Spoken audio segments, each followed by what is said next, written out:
এটা হৈছে মেট্ৰিক পৰীক্ষা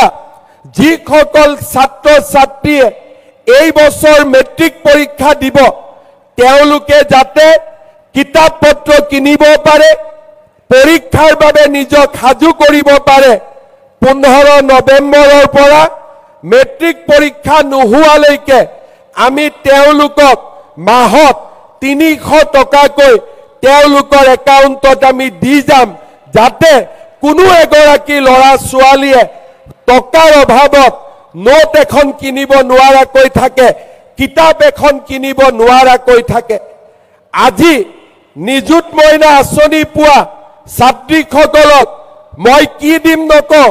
ফেব্ৰুৱাৰী মাহত মই আপোনালোকক আৰু এটা উপহাৰ দিম যিটো উপহাৰে আপোনালোকক পঢ়িবৰ বাবে আৰু বেছি উৎসাহিত কৰিব আজি মই নকওঁ